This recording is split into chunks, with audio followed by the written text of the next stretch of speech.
खानदानी अमीर ससुराल के बावर्ची खाने में दोनों बहुएं योगिता पायल नाश्ता बनाने में जुटी थीं। पायल, मैंने जूस निकाल दिया और फल काट दिया है। तुम इसे ले चलो। आज तुम्हारी शक्ल मुरझाई क्यों लग रही? तबीयत ठीक है? शरीर में बहुत कमजोरी लग रही है, दिल भी कच्चा कच्चा हो रहा है। पायल जैसे जूस का जग लेकर जाने लगती है कि चक्कर खाकर गिर जाती है। सब लोग पायल को कमरे में लाते हैं, तभी फूलवती नस पकड़ के, पार्वती, मुझे तो बहू के अलग ही लक्षण लग रहे हैं। शायद से बहू को दिन चढ़ गए हैं। इस खानदान का वारिस आने वाला है। आपके मुंह में घी शक्कर माँ जी, मैं भी अपने पोते को खिला पाऊंगी। बच्चे के नाम से सभी के चेहरे पर खुशी की चमक छा जाती है। कुछ देर में डॉक्टर आकर चेक करते हैं। देखिए, ये पेट से नहीं है, इनको गर्मी से चक्कर आ गया था। और मैंने ये बात पहले ही साफ कर दी थी कि दोनों बहू की प्रेगनेंसी में कॉम्प्लिकेशंस हैं। ये कभी मां नहीं बन सकती। अच्छा दशरथ जी, मैं चलता हूँ। नमस्कार डॉक्टर साहब। ये दोनों बहुएं किस काम काज की? जब दोनों की कोख ही सूखी है, इस खानदान का वारिस भी नहीं जन्मा सकती। अब तो लगता है इसी पीढ़ी पर हमारे खानदान का अंत हो जाएगा। एक दिया जलाने वाला भी नहीं बचेगा।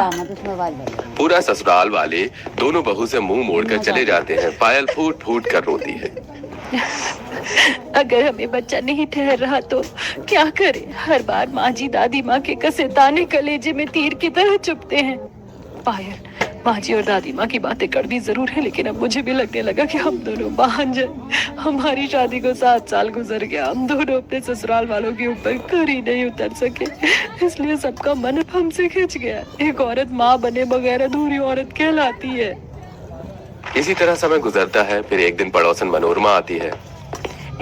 फूलमती अम्मा, मुंह मीठा करो, मेरी बहू गर्भवती हो गई। मैं दादी बनने वाली हूँ और अब बधाई तो दो।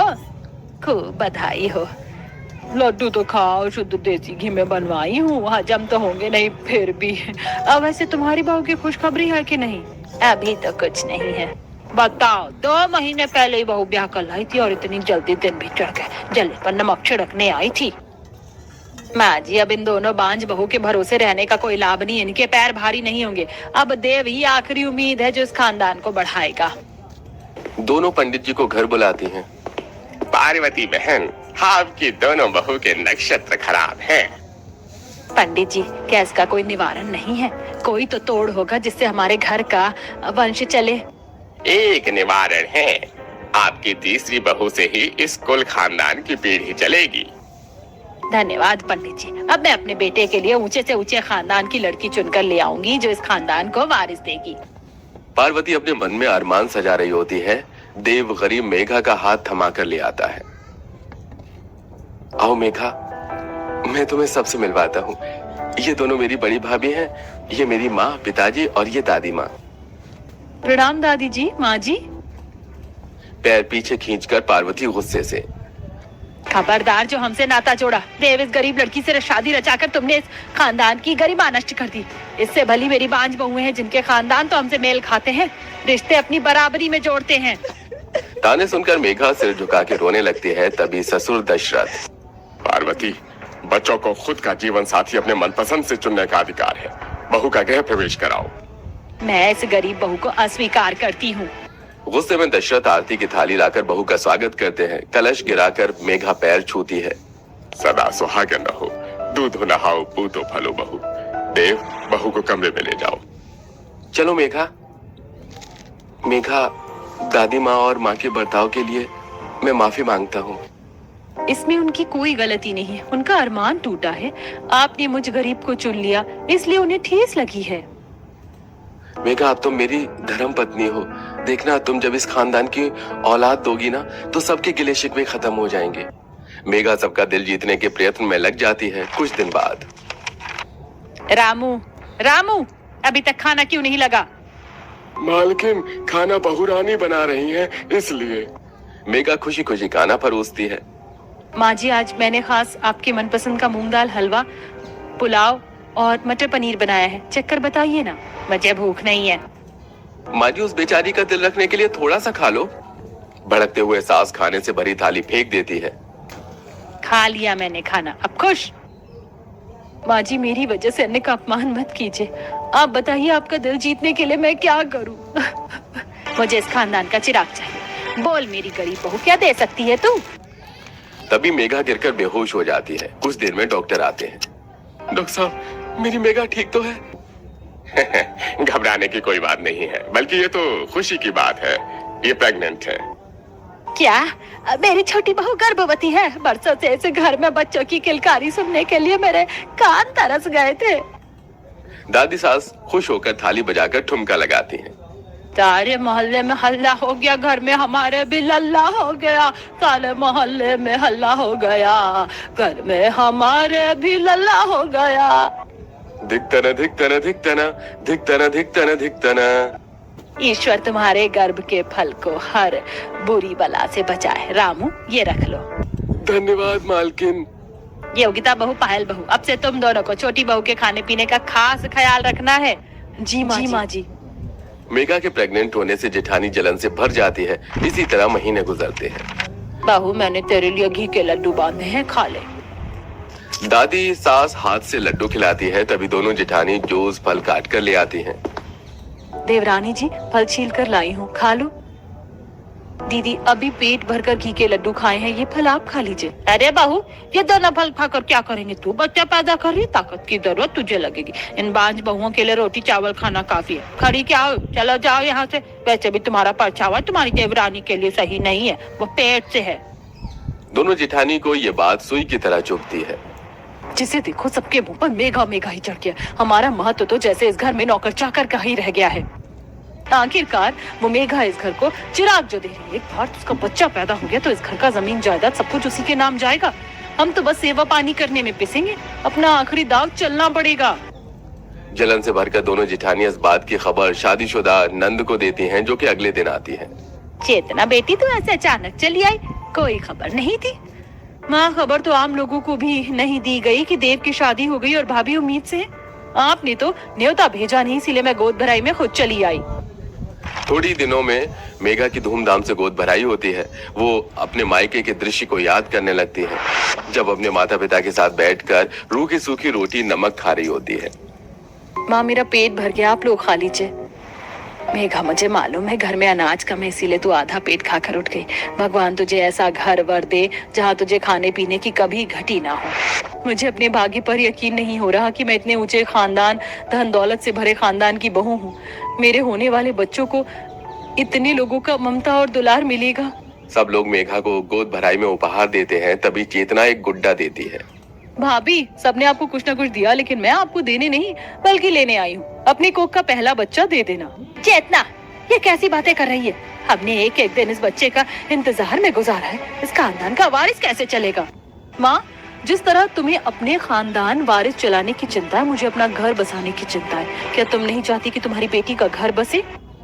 गोद भराई में ऐसी शर्त भरा माहौल देखकर एकदम से मेघा को दर्द उठता है और ब्लीडिंग होने लगती है। तभी दादी सास गुस्से में, हे भगवान, इस बांझ ने मेरी बहू की कोख मार दी।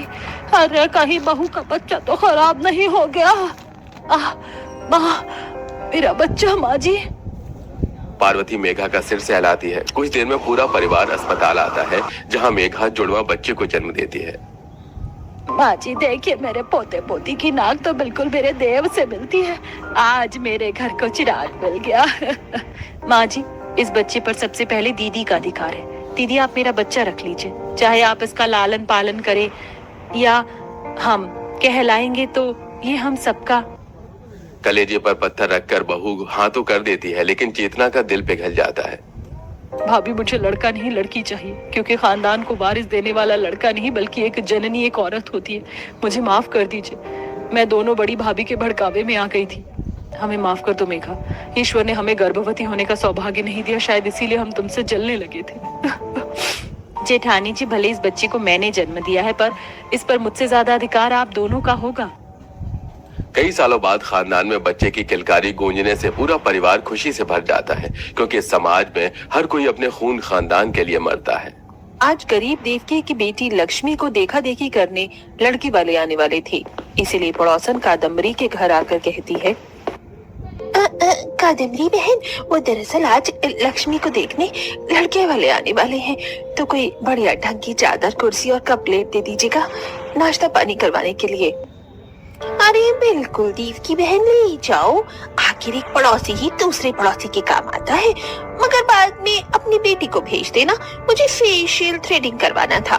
मेरा पार्लर जाने का खर्चा बच जाएगा। आखिरकार मैं आपकी जरूरत में काम आ रही हूँ। जी भेज दूंगी।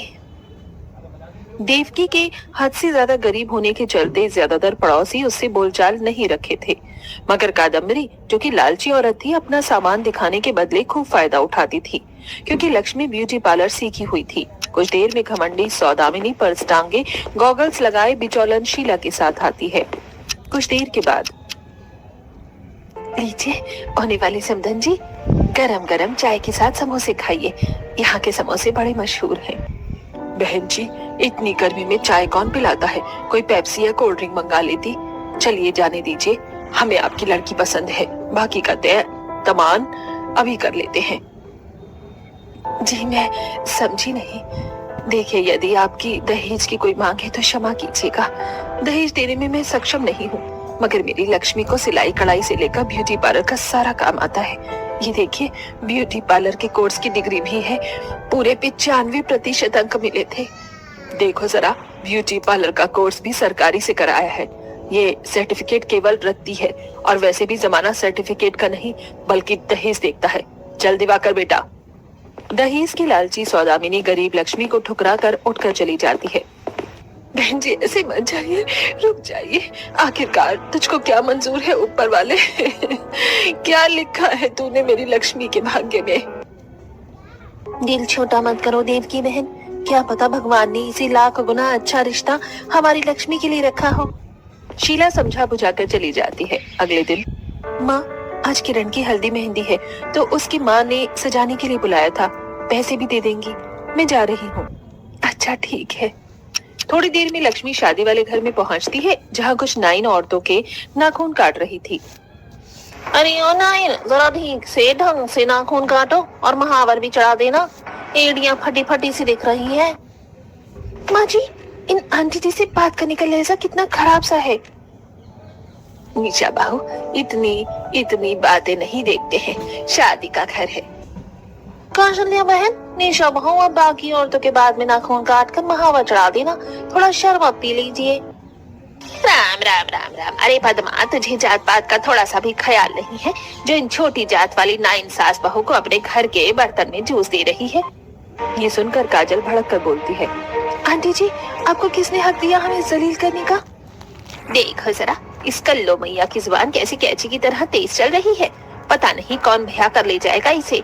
एक तो काली कलूटी, ऊपर से नाइन। काले रंग का मजाक उड़ते देखकर काजल रो पड़ती है। तभी लक्ष्मी कहती है, आंटी जी कोई भी काम छोटा बड़ा नहीं होता। जिस तरह एक जौहरी हीरा बेचता है, एक सुनार सोना बेचता है, ये अपना काम कर रहे हैं। लक्ष्मी की बातें उस औरत की बोलती बंद कर देती है। वो कौशल्या को जच जाती है। अगले दिन पंडित जी उनकी तरफ से रिश्ता लेकर देवकी के दरवाजे पर पहुंच जाते हैं। नमस्कार जी बहन जी।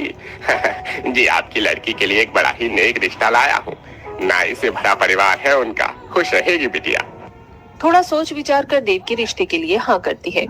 बेटी, मेरी इच्छा तो यही थी कि तुझे ऊंचा खानदान, अमीर घर द्वार मिले, मगर इससे डरती हूँ कि कहीं ऐसी डोली उठने से पहले मेरी अर्थी न उठ जाए, इसलिए तू इस घर में ही शादी कर ले। लक्ष्मी के दिल में अपने होने वाले ससुराल को लेकर हजारों ख्वाब थे। क्या उसके ये ख्वाब पूरे हो पाएंगे या अधूरा रह जाएगा? चलिए देखते हैं। धूमधाम से लक्ष्मी अनुज की शादी होती है और वो अपने ससुराल में पहुंचती है, जो कि बहुत ही खूबसूरत और बड़ा होता है। नौकर चाकर फूलों से भरी थाली लेके स्वागत में खड़े थे। तुम सब लोग अच्छे से तैयार रहना, बहू के उतरते ही फूल बरसाना है। जी मालिक, हम तैयार हैं। लक्ष्मी का खूब अच्छा खासा स्वागत करवाया जाता है, जिससे लक्ष्मी खूब खुश होती है। तो तुम्हें तुम्हारा ससुराल पसंद तो आया ना? माँ जी, मुझे तो लगा था कि मेरा नाई से भरा ससुराल एक नॉर्मल फैमिली होगा। देवरानी जी, हम समझ सकते हैं, तुम्हें ऐसा इसलिए लगा क्योंकि उस दिन शादी में औरतों के नाखून काट रही थी, क्योंकि पद्मा जी के परिवार से हमारा बहुत ही पुराना ताल्लुकात है, वरना हमारा तो खुद का अच्छा खासा सैलून है, वो भी मशहूर। आई भाभी, मैं आपको पूरा घर दिखाती हूँ।